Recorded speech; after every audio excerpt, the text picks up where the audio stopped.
in the shadow of the glorious 1893 World's Fair in Chicago, a city of innovation and wonder.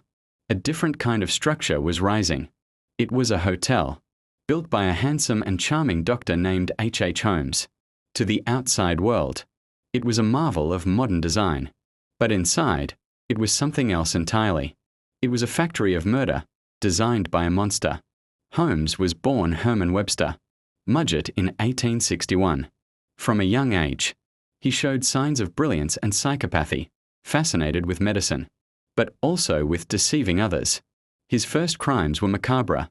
In medical school, he was known to steal cadavers, mutilate them, and stage accident scenes to collect on fraudulent life insurance policies. This was just the beginning. His masterpiece of malice was his hotel, located at 601 to 603 West 63rd Street. To the builders he constantly hired and fired, it was a confusing project. To Holmes, it was a perfectly designed hunting ground. The building contained over 100 windowless rooms, secret passages hidden behind walls, staircases that led to dead ends, doors that only opened from the outside, and gas lines that he could pump into sealed rooms to asphyxiate his victims silently. Once a victim was trapped, his methods were horrifyingly efficient. Some were gassed. Others were led to a soundproofed vault to be suffocated. Some were taken to a hidden chamber on the 3rd floor, a room with a chute that led directly down to the basement, a basement equipped with a surgical table, a stretching rack, pits of quicklime to dissolve bodies, and a large industrial furnace.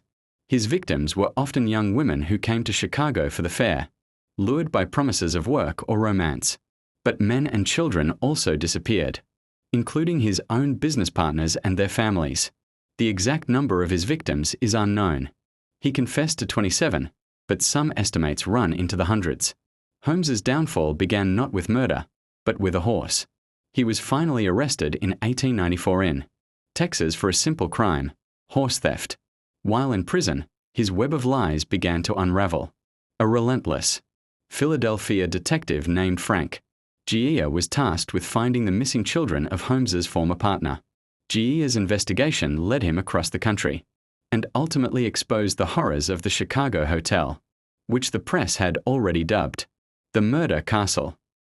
Holmes was put on trial in Philadelphia in 1895. The public was captivated by the gruesome details.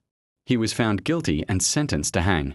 Before his execution, he gave a series of wildly contradictory confessions, some claiming he was possessed by the devil.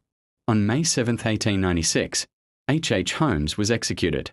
Fearful his body would be stolen for dissection, he requested to be buried under tons of concrete, a final, paranoid request from a man who understood the value of a corpse all too well.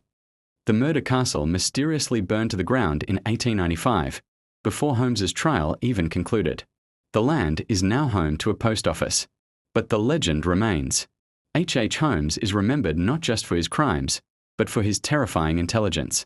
He was a predator who used charm, innovation, and the anonymity of a growing city to commit atrocities that would echo through history.